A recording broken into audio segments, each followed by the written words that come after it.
Thanks for listening to Get in the Hole, your number one stop for all things in the world of golf. Watch and subscribe anywhere you get your favorite shows on Apple, Spotify, YouTube, Google, and more. Just search Get in the Hole. Get in the Hole is the official golf pod of the Underground Sports Philadelphia family of podcasts. Now let's get right into the action. Here's your hosts, Steve McAvoy and Ben Pirro. Philadelphia, baby, you're going to love it. Best sports fans in the world. Actually, the worst, but that's what makes them the best. So I wanted to start the show with a quick shout out. Not even really a shout out. It's more of it's a very somber and sad situation. So we had mentioned this a couple of weeks ago. Erik Van Rooyen, when he had won at the Shriners, dedicated his win to one of his good friends, a college teammate of his. Unfortunately, what's his name? I apologize. Jon Trasamer passed away a couple days ago due to stage 4 melanoma. He was 33 years old. Van Rooyen, of course, gave it his all for his first win in over 18 months, dedicated it to him.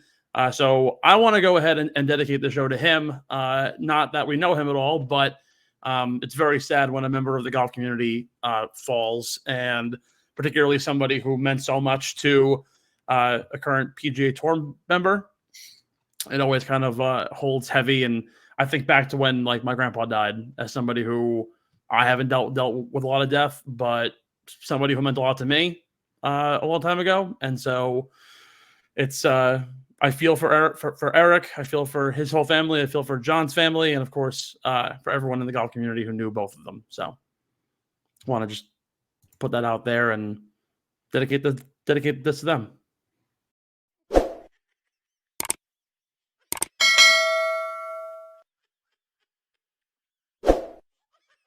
Welcome in, golf fans, to the Get in the Hole podcast. Stephen McAvoy, Ben Pirro here. Ludvig Aberg might have done something that no one in the history of golf has done. A familiar face is back on tour, and no, I do not mean Bruce Springsteen in concert. And the FedEx Fall is now come to a conclusion. We turn our heads to the 2024 season. But like I said, we begin our show with Ludvig Aberg, the possibly only golfer in the history of professional golf to turn pro, win on the European Tour, win on the PGA Tour, and win a Ryder Cup, and he did it all in 5 months. This guy graduated from college literally 9 months ago. And here we are. Ludvig Aberg captures his first career victory at the final event of 2023, the RSM Classic at Sea Island.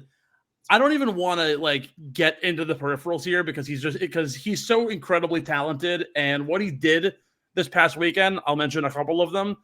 He set the 36 hole record, shooting a 122, I believe it was, a 61 and 61 in the third and fourth rounds of this week's event.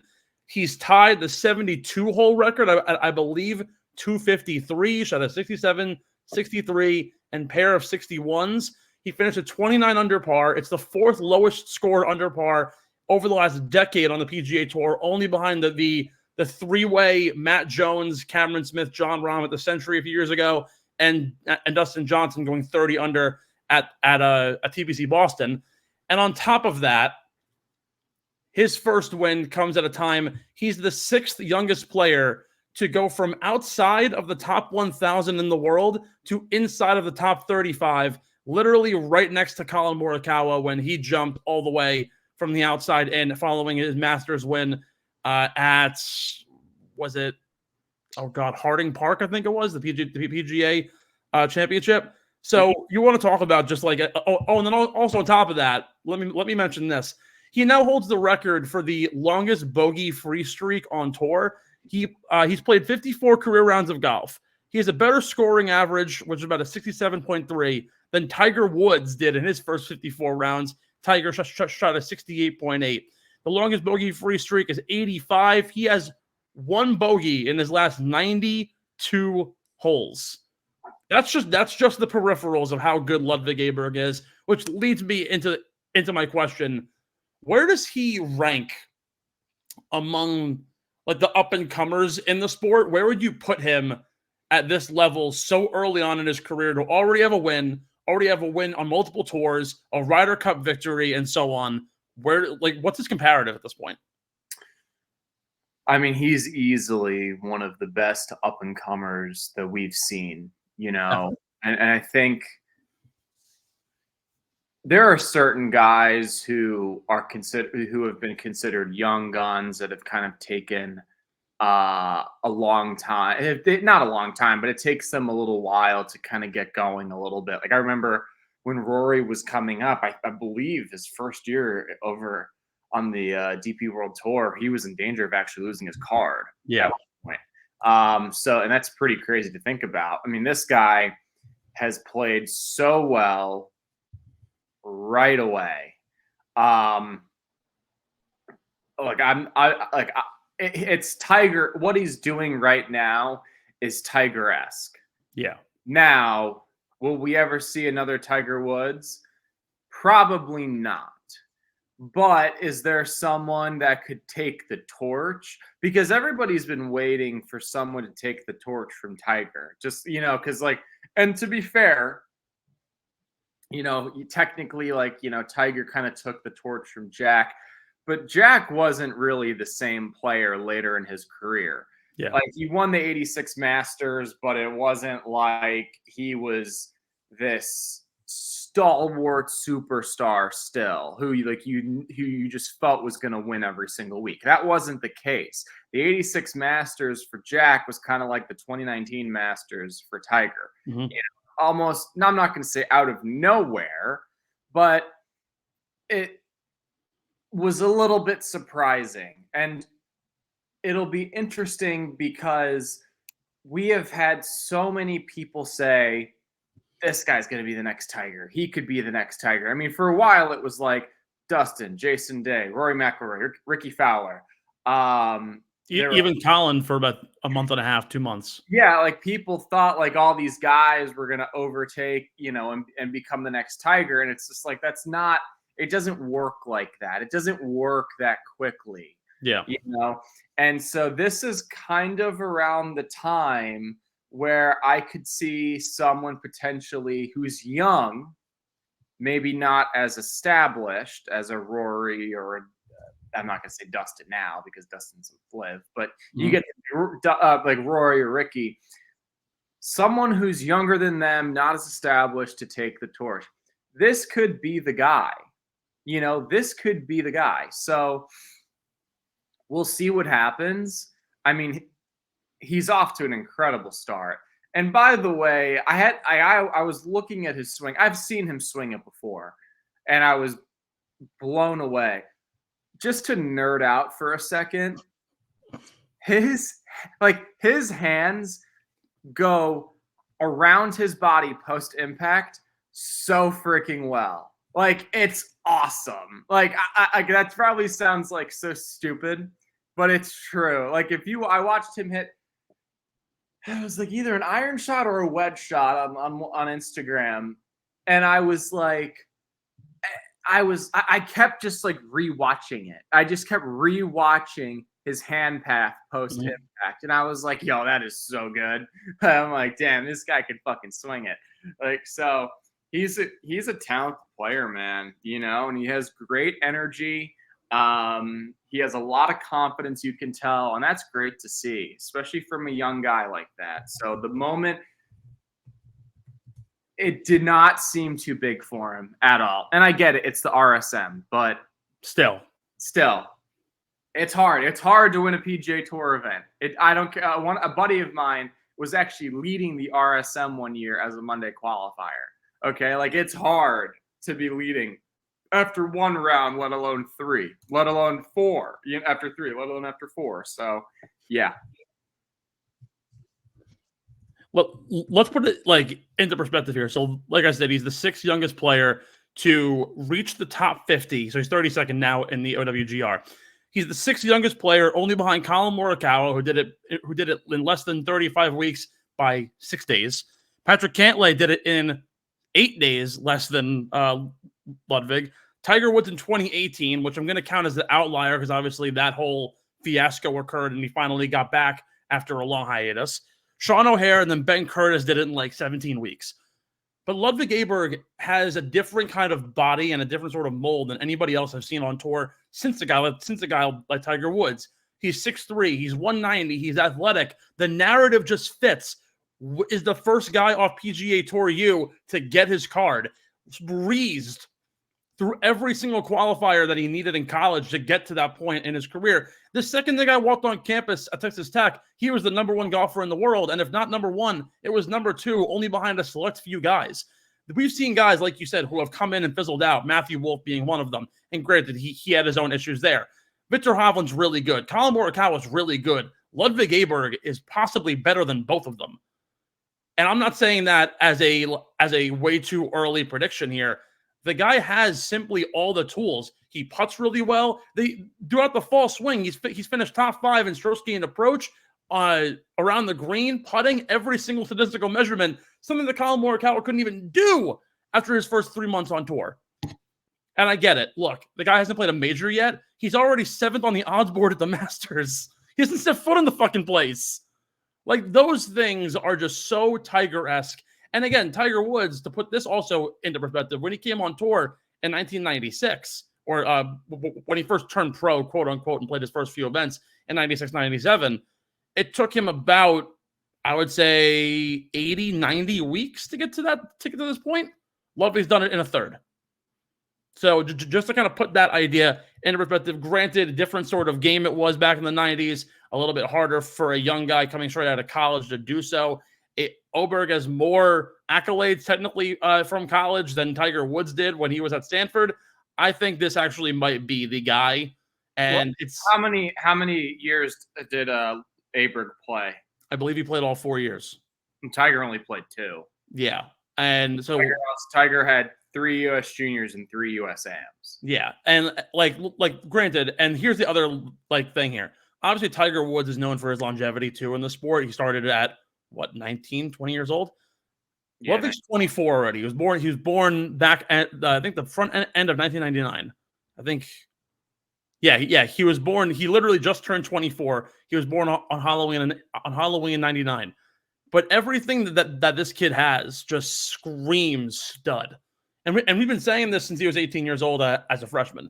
So I don't think there's any doubt in my mind that he could very well be better than Victor Hovland, then Collin Morikawa, then possibly even Rory McIlroy after his first few years on tour. We haven't seen this probably since Jordan Spieth came out, won the Rookie of the Year, and then won three majors the following year. And look, again, early predicators here. The guy hasn't played a major yet, but if you're already top 10 on the odds board in all 4 of the majors going into the year, and you're ahead of guys like Ricky Fowler and like Jordan Spieth and Justin Thomas and pretty well-known players, and you're basically butting shoulders with like Scotty Scheffler on the odds boards. It's pretty damn impressive to me. So I'll take that from there. With that being said, though, I want to pivot into the idea of the Rookie of the Year, and Ludvig Aberg is at an interesting point. So I rattled off the technical top 5 in the odds board. It's really a two-horse race at this point. But Ludvig, Eric Cole, Taylor Montgomery, Nico Echeverria, and Thomas Detry are all the top 5 in order right now on the odds board. To give you an idea, at least the two-horse race between Cole and Aberg, Ludvig's played in 11 tournaments. He's made 10 cuts. Cole's played in 37 events this year. He's made 27 cuts. Cole has 2 runner-ups, no wins. Ludvig's got a win and a runner-up. 3 top 10s for Ludvig on 7 top 25s, 7 top 10s, and 12 top 25s for Cole. Do you think Ludvig's resume this year is enough to get him the Rookie of the Year despite the small sample so far? That's tough, man. I mean, Nico Echeverria, he's not. The guy's missed more cuts than me. So he made 8 cuts out of 31. The next closest is definitely Montgomery, who had a really strong. So again, this accounts for the fall swing, the entirety of the 2023 season, and then this fall. So technically, it's a bit more elongated. Montgomery had a really good fall season last year, and then kind of fell off the map by the end of the Masters, and had a couple of here and there top 25s. But really, again, it's at this point a 2-horse race. Let me put it this way. Aberg has finished in the top 25, 7 out of the 11 events he's played. And he's played a third of the amount of events, essentially, as someone like Eric Cole or Taylor Montgomery, give or take, roughly. By the way, Oberg's 7 of 11 is a 64% conversion rate for a top 25. Okay. And Cole and Montgomery have 12. Okay. And they've played 37 and 31 events, respectively. It's about a 30% clip. Could you shut the fuck up? My Chipotle's here. You go ahead. Anyway, as I was saying before he interrupted me, I truly believe that Aberg is the Rookie of the Year. I understand it's a small sample size, but what he's done in 11 events compared to what Cole and Montgomery have done in 30 plus, that speaks volumes. Okay. And he's consistent. That's the other thing.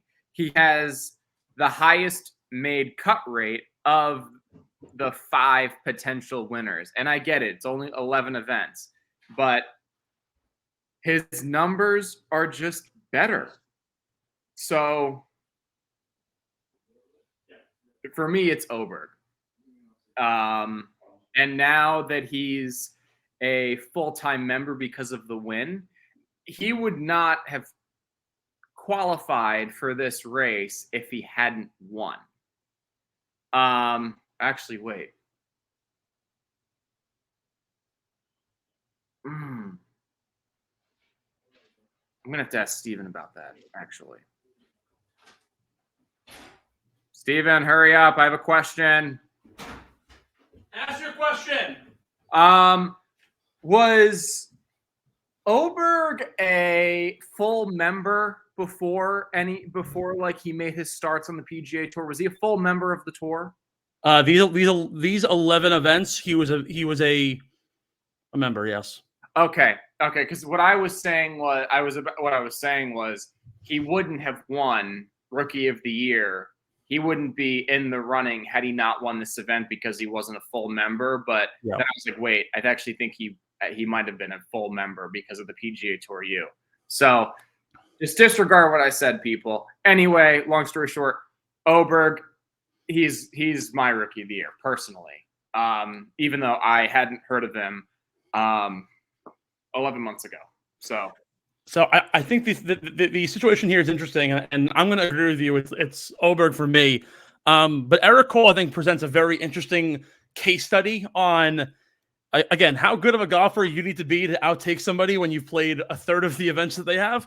Again, what Oberg's done has been absolutely like otherworldly, and we haven't seen this in a very long time. But to give Eric Cole his flowers, 27 of 37 cuts made at the 2/3 conversion rate of those 37 events that he's played, a 33% conversion for top 25s. He's had plenty of top 10s. A lot of them came at actually big time events. And then this fall swing in his rookie year at 34 years old, a guy who's been a journeyman forever, finally earns his keep on the tour as 2 runner-ups, both losing against top 50 players in the world. So at this point, honestly, we could very well have a very different narrative if Eric Cole played in 3 different strokes, a little bit better, par or better, and could have taken down 2 top 50 golfers, had 2 wins as opposed to 2 runner-ups. So I'm going to give Eric Cole his flowers. However, I just think that the narrative, it's kind of like Shohei Ohtani winning the MVP because he could pitch and hit. Like Oberg's done so much in a small sample, and he's done all of the peripherals. Even though technically it's a PGA Tour award, you can't disregard the fact that he's won on multiple tours. He's won a Ryder Cup. He's done all these different things before he's even played a major. At 24 years old, he's the first guy. I think he's the first player to be selected to a Ryder Cup team in his rookie year, before playing a major, and is only the second behind Sergio Garcia to play as a rookie.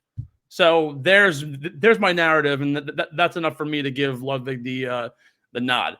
But as we change the narrative, we pivot from the young to the old. Tiger Woods has officially announced that he is back on the PGA Tour. not particularly the PGA Tour, but I guess we'll count it as such. He will be playing in this December next week at his Hero World Challenge in Albany, Bahamas. And he will also be playing the PNC Championship alongside his son, Charlie, who, by the way, the one thing his son can hold over his head that he never did, Charlie won a high school state championship this past weekend. So shout out to Charlie. Tiger never did it. But then again, Michael Jordan was cut from his high school basketball team. Are we sure Tiger didn't win a high school state championship? Not. Are we sure? I can literally drop dead on stream. He did not win a high school state championship. But Charlie did. Okay. But look, hey, Michael Jordan was cut from his high school basketball team. So, like, who really cares? But you know what? It's one thing that you can be like, hey, Dad, I get to hang it over his head. What do you make of Tiger's comeback? We have already discussed the expectations here, but, like, should we be limiting the expectations that he at least plays at full capacity these next two events? Sorry, what was the second part of that? We've already limited the expectations and know that Tiger's on his last leg, literally and metaphorically. But do you think that seeing Tiger at full strength is going to give a false hope, or should we limit and lower the expectations and acknowledge that Tiger's going to give it his all this month, but we're not going to see this consistently for a whole year? Well, here's the thing. He's playing the Hero World Challenge. Charity. Which is it still at Albany? Yeah. Okay. That was where I won my last ever junior event. Okay. Really? Yeah, I did. Oh, yep. Shit. I broke par in the first round. I ended up winning by like 8 or something, and I was pissed off because I didn't. Scale of 1 to 10 difficulty of the course. It's only difficult if the wind is up. That's the course's defense. And even then, though, it's really not that difficult at all. The fairways are enormous. I mean, it's a resort course. Typical. Yeah. I mean, I remember, I think I won by 8, and I was pissed off because I was leading by 5, and I wanted to double it to 10. That's the most Ben Pirro line. Well, like early, so the year prior, I had played an event in New York, and I was leading by 5 after the first round. And then I was like, my goal is to double it. And I ended up winning by 10, I think. I ended up doubling it for sure, and I was happy. And then for that time, especially because I played well on the front 9 that day, I played okay on the front 9. But I really just struggled on the back, like nothing was going well. But I had such a big lead, it didn't really matter that much. Yeah, I was kind of pissed. Anyway. You remind me of the Jordan Belfort line when he's like, my first year I made $49 million, which really pissed me off because I was $3 million shy of $1 million a week. That's you fucking dick. You also told me I was Brian Cushing last week, so I feel like no. Like, you think you're Brian Cushing. That guy's just a fucking psychopath. No, you were like, you're Brian Cushing. That's exactly what you said, you little liar. Anyway. Look, that's nuts. Look, shut up. What's nuts? Not like he's nuts. He is nuts. I'm kind of nuts too, but whatever. Look, here's the deal. Albany is not that hard of a golf course. Okay, if the wind is up, yes, it can become tricky, but in all honesty, it's not that difficult. It's really easy to hit fairways out there. It's a lot of waste bunkers, so yeah, that can be a little bit tricky depending on the lie. The greens are not too terribly difficult. Some of the par 3s can be a little bit tricky out there for sure. He really couldn't have asked for an easier event to make his return at. And then the other one's the PNC. Like, honestly, like, I hate to be that guy, but who really gives a shit about this?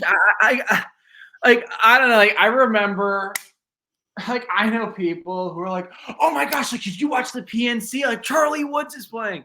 His son's name is Charlie, right? Yes. Okay. Yeah. See, that just shows. And Charlie won a high school state championship, but not his dad. So whatever. Like, God, did you watch Charlie? I'm like, no, I didn't, because I don't think it's like, I don't find it interesting at all. Like, who really cared? Like, I don't know. Like, everyone knows how I feel about Tiger now. Everyone knows that I believe he should have retired. after winning the Masters. He should have retired when he was on top. And I know that that's easier said than done. He's a shell of himself, and he knows it. You know, he would be very, very naive to think that he's the same golfer. He's not. If he thought he was the same golfer, Joe LaCava wouldn't be caddying for somebody else. Tiger would not have given him his blessing. Yeah. So I just, I don't. I'd like to see him play all 4 rounds. That's what I'd like to see, and we can go from there. Because the last time we saw him, he didn't. Agonizing. He didn't, you know, and to be honest, like I'm not trying to shit on the guy at all. I am a big time, despite all of Tiger's personal issues, and there's been a lot. No one has transcended the game of golf like he did. Okay, and we all owe him a lot for everything that he's done, from players to the tour, even people in the media. Because I can't imagine in like the early 90s, before Tiger came up, that golf was like some hot topic discussion. No. You know, it wasn't. Even when Jack was Jack, you know, when he was winning majors left and right, it wasn't really that. It wasn't a sexy sport.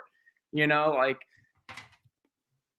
Tiger has transcended golf for everyone involved. But at this point, I'm over it. You know, I am. And that might sound harsh, but whatever. Get over it. So no, I agree with you.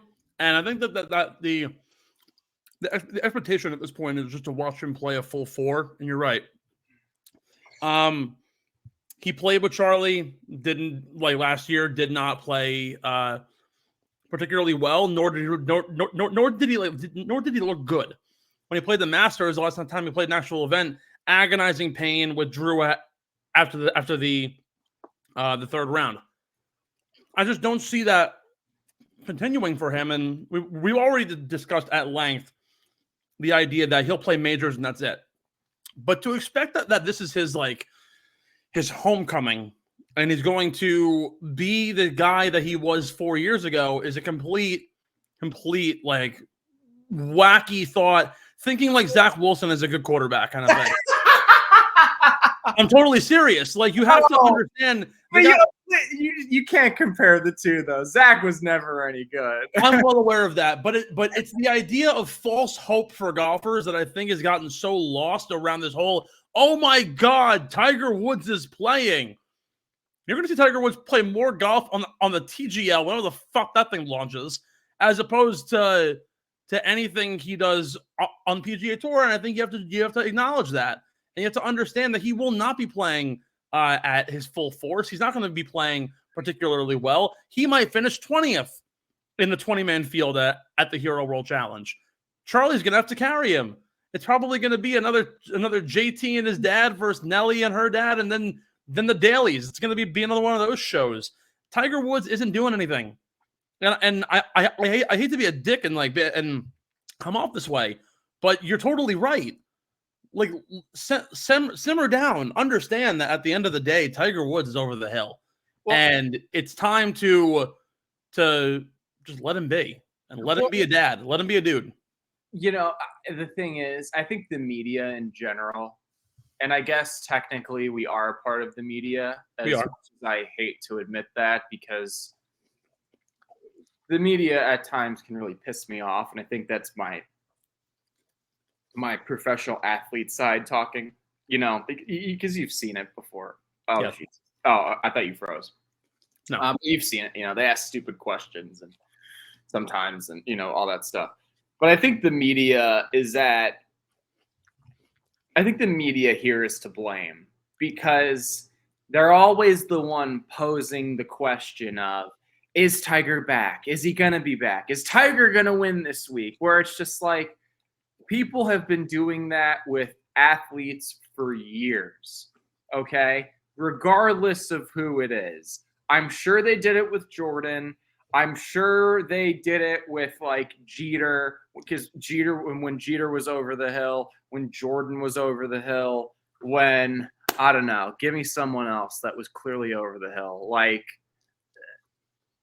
regardless, they do it a lot. You know, it's like those NFL teams or those NBA teams that make those sexy signings, and then you look at the guy and you're like, you're 38 years old. You haven't had a season with more than like 400 receiving yards in how long? You know, you're clearly, it's like when the Giants brought in Brandon Marshall. Remember that? And it was just like, obviously he's not going to produce how you want him to produce. It's the 2013 Brooklyn Nets roster. Oh my God. Yeah. No, actually, that's a really good point. They're bringing in these guys, these old guys like Kevin Garnett, Paul Pierce. Who was the guy? Gerald Wallace. What's that?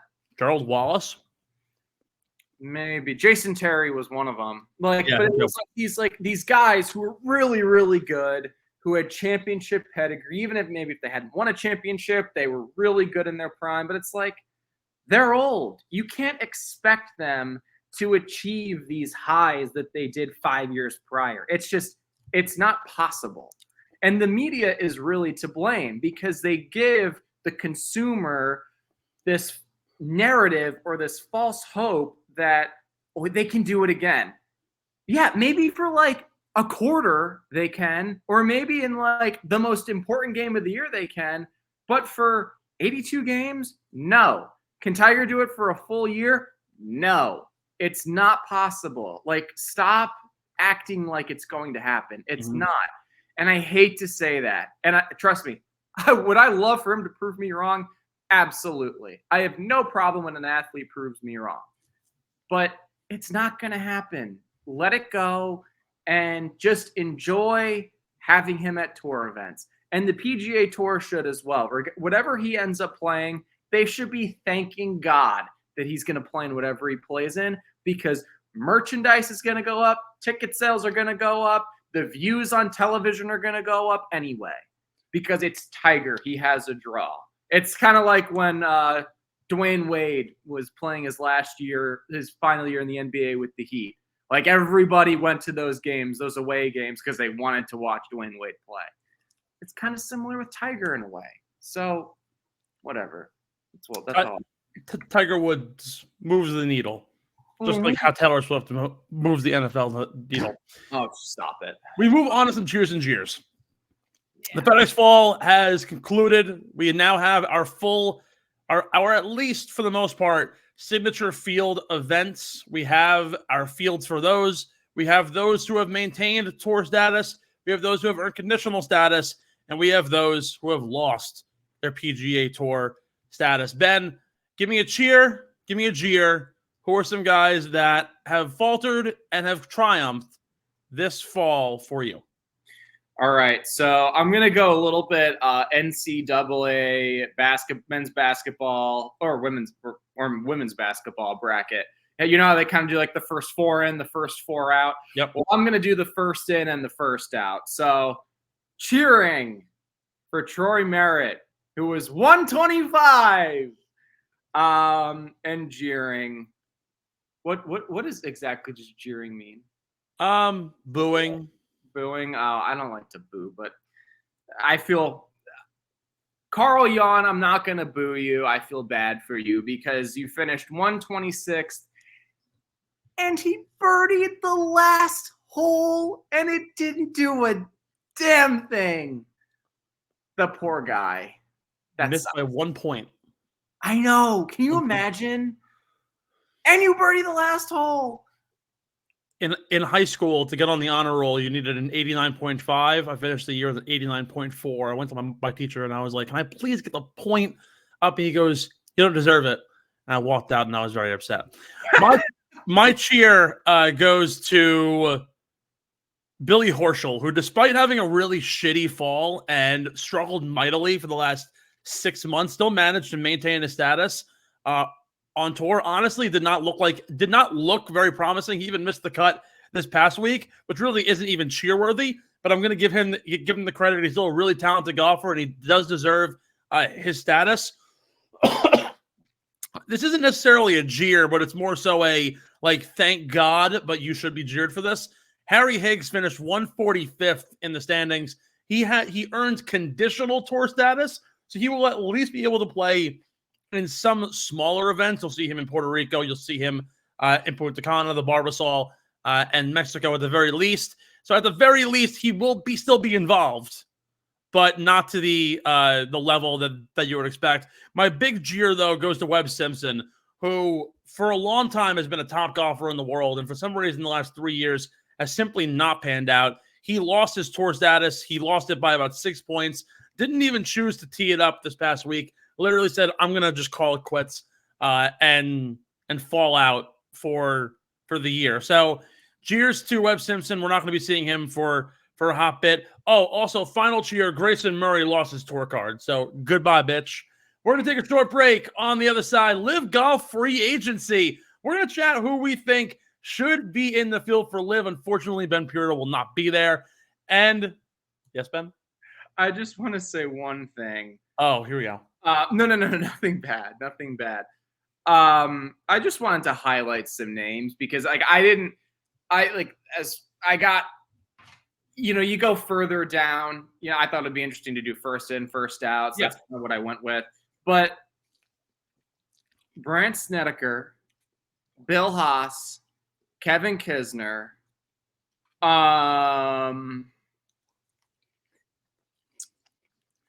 Luke Donald, ZJ, Zach Johnson, Jason Duffner. I mean, Stuart Sink. Yes, Stuart Sink, Webb Simpson. I think Jimmy Walker missed as well. Yep. I mean, these are guys growing up that I would just have never in a million years thought would lose their cards. And like everybody's situation's different. And what I mean by that is I know the last 2 years, Zach Johnson was playing on he had two yearly like full season exemptions essentially because of where he's finished, I believe, on the all-time money list. Mm-hmm. And he was unfortunately unsuccessful in, I believe, both of them. And now he's lost his card. So that's why I say everybody's situation is a little bit different. Maybe some of those guys might have some exemptions like that coming up. They will, yeah. But it is wild to me that those guys who I grew up watching, you would have never thought they were going to lose their card. Like you would have thought, I mean, Brandt Snedeker won a FedEx Cup. Like that's pretty crazy. I think it just shows that, and the reason I bring this up, it shows how difficult this game is. And I think it shows how difficult it is for any professional athlete, whether it's golf or another sport, to be amazing and consistently good for such a long time. These are guys that you never would have thought were going to lose their tour card. I mean, Zach Johnson has 2 major championship wins. Yeah. Like I believe Jimmy Walker, I think he won a major championship. I believe he won the PGA. Yep. It speaks to how cruel and difficult the game of golf is. And I just wanted to maybe just show our audience it's a hard fucking job. And I think that what gets lost is, oh, it's a professional golfer. Like, oh, he lives the life. I guarantee you those guys, they feel like shit. Yeah. Because this is their life. This is what they do. This is how they provide for themselves and their families. And you can't help but feel bad for guys that happens to, because they've had such storied careers. And, are they the best players of all time? They're great, not the best, but, they all have limitations, or they might have flaws in their games that they've had to overcome or whatever.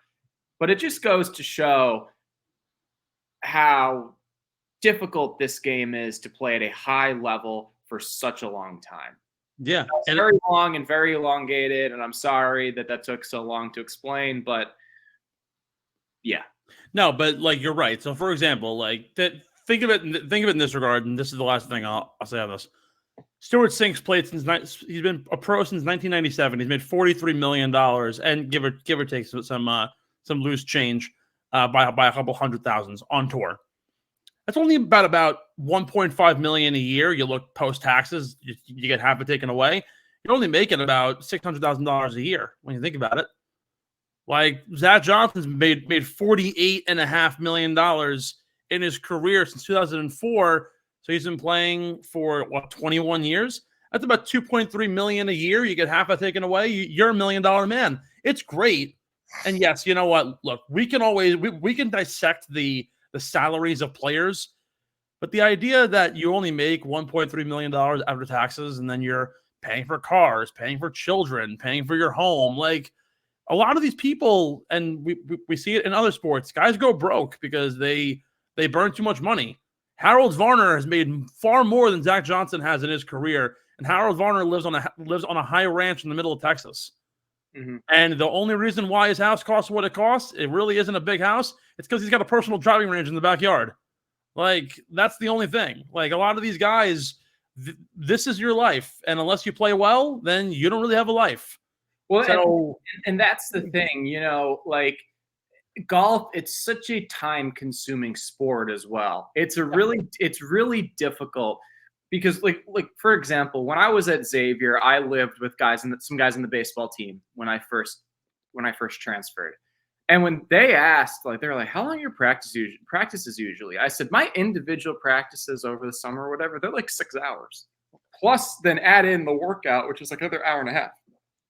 And they looked at me and they're like, "What? When we practice, it's like 2 hours." Like, golf is one of those games. It is the most selfish sport you can play, or one of the most selfish sports, because there are so many different areas that you have to focus on and be really good at, because there are so many different variables. Yep. There's so many different parts to golf.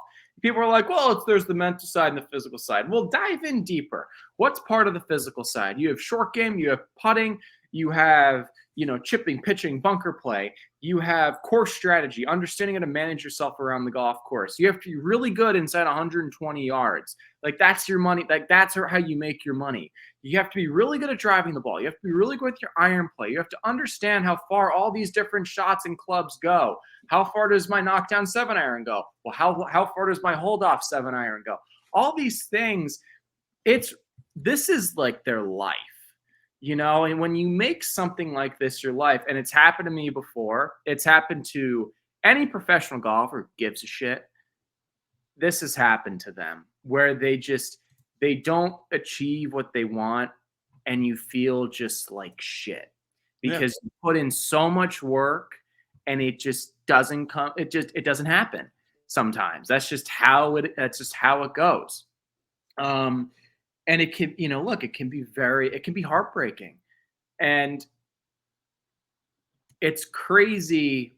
That's why one of the reasons I always thought it was ridiculous that that people, whether it was the media or people in public or even peers of these tour players, were getting on these guys for going to LIV. Like, you're getting paid. How many more times, how much more money to go play, and you're guaranteed a salary? Like, that is huge, Yep. And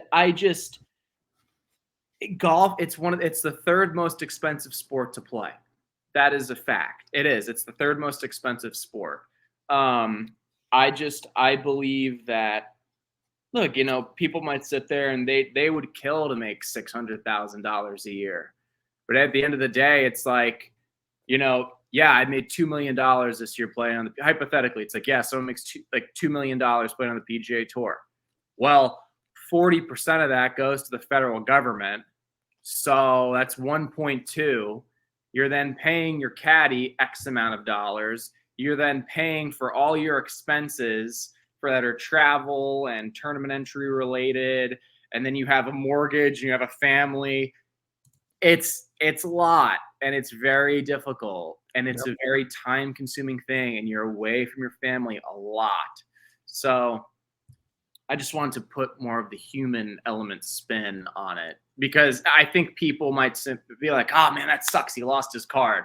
It's a lot deeper than that. So, yep. Like I said, we'll take a short break. On the other side, LIV Golf Free Agency, and we get into a little bit of chatting on the recent Netflix Cup. We'll chat more about that in a hot sec. Don't go anywhere, folks. This is the Get the Whole podcast with Steve and Ben. We'll be right back. Of course, Underground Sports Philadelphia is brought to you by our awesome merch partners, PHI Apparel Company, with their unique and awesome designs for all, from Philly sports teams to Underground Sports Philadelphia exclusive merch. There's no doubt in our minds you'll stand out in the crowd. From Phillies, Eagles, Flyers, Sixers, Union, and like I mentioned, Underground Sports Philadelphia, PHI Apparel Company's got you covered to stand out at Lincoln Financial Field, at the ballpark at Citizens Bank Park, at the Wells Fargo Center for Sixers, Flyers, Wings, at Subaru Park, at the bar, hanging out with your friends and family. No matter what it may be, PHI Apparel Company's got you covered with the best unique designs in the merch game for your favorite Philly sports fans. Most comfortable shirts, most comfortable hoodies in the game. Go to phiapparel.co so you can stand out in the crowd. And when you go to checkout, use code UNDERGROUND for 10% off your merch orders. It's the most effective and direct way to support our podcasts. If you want to support us, rep our merch, get the word out there, rep PHI Apparel Company. And when you get your merch, tag us on the socials. We'll repost it so we know where you're rocking your PHI Apparel Company merch from. That's phiapparel.co, code UNDERGROUND for 10% off your merch orders. Welcome back, boys and girls. It's Get in the Hole here with Steve and Ben. We lead off now with the LIV Golf Free Agency. The first ever free agency of golf in the transfer window has been opened. 9 spots remain as the 4 aces and Dustin Johnson's crew have recalled Pat Perez, not Fat Perez, back onto the roster to round out the 4-man scramble of Johnson, Reed, Gooch, and Perez once more. 9 spots remain. Ben, is there anybody that you want to see make a roster? There are, of course, as in relegation, guys fall off rosters. And then, of course, there might be some guys who are jumping from the PGA Tour. Who knows? Are there any names of guys that you want to see join LIV or compete or get picked back up amongst those who got dropped? So in order for you to get dropped, you have to finish in a certain position. So it was the bottom 12 players, I believe, get relegated, and then you can also get picked back up for a contract. But like other guys, like contracts are up. So like in Perez's case, he got dropped, but in the case of somebody else, I forget a certain name. I think Grant McDowell, his contract was simply up, so he's now a free agent. Yeah, I mean, I think it would be interesting. Like, I want to sit there and I want to look at the top guys and be like, that's a guy I'd like to go. But I feel like that almost wouldn't be realistic, because I feel like they would have gone already if they really wanted to. I mean, I don't know. I feel like someone I think Adam Hadwin, I think that would be an interesting fit. So, I mean, I'm trying to look at guys who are kind of right around the 50 guys. I'm looking at guys who finish right on the 50th mark in the FedEx Cup, kind of right around there. Because I like what I'm saying. I feel like guys who finish top 5 in FedEx Cup, they're probably less inclined to go. Yep. I mean, I get it. Cam Smith went. I get it. Dustin Johnson, he went. Brooks Koepka, he went. But I could see someone maybe Patrick Rogers going. I could see someone maybe Sam Ryder potentially going. Matt Kuchar potentially. We know he loves his money. Who else? I mean, I don't know, a David Lingmerth or a Danny Willett. Billy Horschel would never go. Perhaps maybe a Gary Woodland. I think that would be fun. Maybe, because he's a bomber and they got a couple bombers out there with Bryson and Brooks and Dustin. So those are kind of some of the guys that I think would be interesting fits. I mean, if I had to pick maybe someone inside the top 30, man, I think it'd be very interesting to see someone like Lucas Glover go, because he's had such a hot and cold career, And he's gotten like insanely hot at times in his career, right? Like no one thought he was going to win the US Open, and he did. Then like all of a sudden, a couple years later, like 2 years later, like he like wins the Wells Fargo, I believe it was. And it was just like out of nowhere almost. He has like these crazy good years, but then he has these years where he's just abysmal. And then I guess maybe someone who could go, like if I'm looking at the top 5 right now from the FedEx Cup. Oh God, you're going high up. I'm just trying to give hypotheticals because no one really knows what's going to happen. Because the interesting thing about this, everyone kind of had a feeling of who was going to go when LIV first came out. Like everyone knew Phil was going, and then there were rumblings about these other guys potentially going, like Cam Smith going. We're not really hearing much right now. Like I don't know if they're doing a better job at keeping it a secret, but I don't know. Maybe Xander, that could be interesting. But yeah, a Tommy Fleetwood perhaps. I have a wild thought here. We just discussed the FedEx fall. Guys have lost their tour card. Guys have conditional status. I don't know. Obviously, the line has been grayed between the PGA Tour and LIV, and I feel like guys who lost their tour card might not want to have to go through the brute to go through the KFT, and even guys who got conditional status might not particularly want to have to deal with the conditional status. They want to just play their game. Some crazy ideas, because we already know that LIV bought on the old crowd and guys who were on the older side who were already winding down their careers anyways. 127 in the FedEx Cup standings, conditional status, Henrik Norlander. 129, Patton Kiesire. 131, Ryan Palmer. Aaron Wise at 144. These are guys who have conditional status, but very well might say, you know what? I don't want to play on the Korn Ferry Tour and try and earn my car back. I want to go and make money at LIV.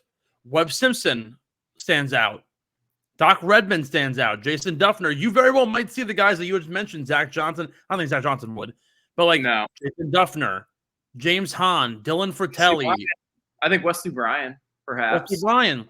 Hank Labiota. Like these are guys who I think could very well make the jump, because at the end of the day, you know what? They lost their tour status or they're on conditional status and they want to make their money. Matthias Schwab, Lucas Herbert, Charlie Hoffman screams LIV, in my opinion.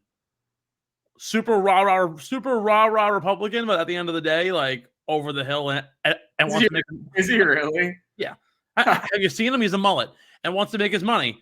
Jimmy Walker could also very, very well be there. Kramer Hickok, Cameron Champ, I don't think would, but someone to consider. I think those are some of the names that you can realistically see make the jump and start to fill rosters.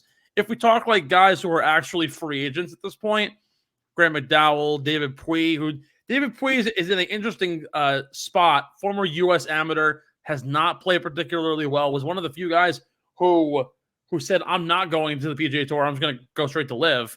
It hasn't really panned out very much. Might want to see him try and revigorate his career. Matt Jones, Bernd Wiesberger, guys who like names I haven't heard of in like 18 months because of the fact that they've just been kind of lost in the LIV pool. Those are some other names who have already played who very well might be looking for some more player movement, some more team movement. I think those are the more realistic ones. I don't think anybody in the top 50 is going to move now that the tour is getting to a certain point. And then, of course, there are other guys who are going to try and go for the qualifier for LIV, and they might wind up making the jump. But again, we haven't heard much from that area as of yet.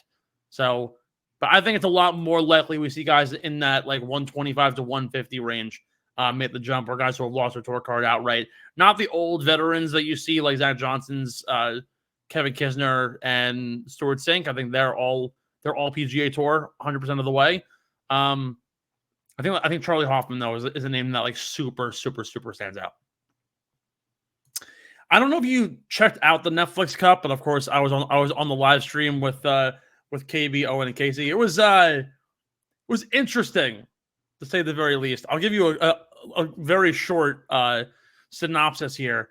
4 golfers, 4 F1 players, F1 racers. They played, I think a 12-hole tournament and then a 1-hole playoff to determine the winner. Justin Thomas looked great. It was the best he's played probably in the last year. He won the whole damn thing, and he won the nearest thing to a trophy since he won the PGA. Which I don't know if it's embarrassing or golf Twitter was blowing up that they're like, oh, is JT back? I'm like, no, he played at the fucking Wynn in Las Vegas and he was riding a golf cart for fun. Like this isn't even remotely close. The first hole they had a speed round, so you teed off, you got in the golf cart, you raced through an obstacle course, and the first team to finish the hole, both players won the hole, which was kind of interesting because you had the F1 guys who were like shooting it like shit, and like JT and Ricky put it like 5 feet. But overall, I think while the golf wasn't particularly amazing, I think Netflix did a really good job, and they got a big win mixing 2 of their bigger documentary series groups, and to have your first live event go off so well. I think it was a encouraging sign for Netflix, and we'll see a lot more in the future. I'm actually very curious to see what they wind up doing eventually, but that's just my personal opinion. I just miss the good old days of just good old-fashioned golf. You know, I feel like ever since, because remember, like, these whole individual match things or team match things, you know, when Tiger and Phil did the match, you know, the first one, and with Tom Brady and Peyton Manning, I mean, that was cool, you know. It was really because we needed something to watch because of COVID. I just think that, I don't know, this is a side of golf I could just never really see myself getting into as far as being a consumer. Now, if Netflix looked at me and they're like, hey, we're going to give you X amount of dollars to do this, I'd be like, yeah, I'll do it. But as far as a consumer, I don't know. I just don't think it's interesting, you know? And I think it's just like, I don't know. I don't know. It's certainly gimmicky. I understand that, but I think at the end of the day, that's what people want to watch. And if it's a way to get people to watch golf and get people more into the sport, then I'll take it. Because at the end of the day, I don't think we see a lot of personality out of golfers because they don't really open the door for it much. And most of them don't have a personality. Yes, but when you're able to bring some personality out of them, I think it makes a big difference. Getting to see someone like Tony Finau, who outside of full swing, no one really even knew who he was until he recently burst back onto the scene and became a top 20 golfer in the world. So to be able to pull that out, I think is really important, and I think it's at the end of the day, it grows the game of golf. So I think that's a important part of all this. Final segment, I want to start something new because we miss so much in the golf space every single week. I want to focus in on the final hole, topics that we didn't get to in the show. We're going to go quick little lightning round, 5 minutes here at the 55-minute mark, and we start right now. Rory resigns from the policy board due to a lot happening in his life. Jordan Spieth takes over the role. Do you buy anything that Rory's saying? No, because I think he knows that he's failed, and I think he feels like an idiot, and I just think he knows that there's no coming back from this. Yeah, from everything he said about LIV and how everything was handled, and then how the PGA Tour wanted to merge with LIV, and he was like, I had no idea, like all this stuff that was happening. I just think he knows, like he's like, fuck. I think he's more focused trying to not tear his shirt off on the golf course than he is trying to manage the TGL. Brooks Koepka trolled the LIV schedule on Twitter, now known as X, referring and saying, where the hell's the schedule? What's going on? Do you think he misses the PGA Tour? No. He didn't even play that much on tour as it was. He was saying, I thought one of his things was like, he was kind of like, he never liked playing normal PGA Tour events. Like, I remember I heard a story from someone, and I'm not gonna say who told me this, But one year when Brooks played in the Honda, he was like bragging to a caddy about how many beers he had the night before. Like, and he's not, but he's not like that at all when it comes to majors. The guy cares about one thing, and it's majors. That's it. So I don't think he cares at all. Number one, I think he's the type of guy that always needs something to complain about. That's just kind of what I've noticed. He does a lot. He bitches a lot. So yeah. I think Liv is just an overall mess, and I think he liked the consistency, at least, of the PGA Tour. The TGL, despite saying they were going to launch on time January 9, 2024, severe damage due to a storm in the Florida area knocked over their overhead dome. They've pushed back the 2025 planning for January. Is this already signaling like complete nightmare fuel before it even starts? I don't understand how it's going to take a full year to fix the facility. Like, that's kind of crazy to me. I don't know. Maybe it's much more difficult than I think, and maybe I'm naive, but I think it's stupid as it is. So I don't know. I'm actually, to be honest, like, I'm not losing sleep over the fact that they're not starting for another year. My biggest concern at this point is, are we going to lose sight of the actual concept and just like lose fandom within the year that it's supposed to? Like, at the end of the day, it's supposed to start in 2 months. It's not going to now for another 14. I'm starting to already lose faith in it, and I don't really know if it's going to bring fandom come January 2025. Paul Azinger, the longtime NBC golf analyst, is out. Ben, who do you think should replace him? Was he with NBC for a long time? I thought he was with Fox for a while. No, for about 6-7 years. But he was with Fox? Well, Fox doesn't do golf. No, they used to. They used to do the U.S. Open. He used to do it with Joe Buck. I'm pretty sure. Yes, just the U.S. Open. But in general, he's worked for NBC. Who should replace him? People are gonna hate me for this. Bring back Johnny Miller.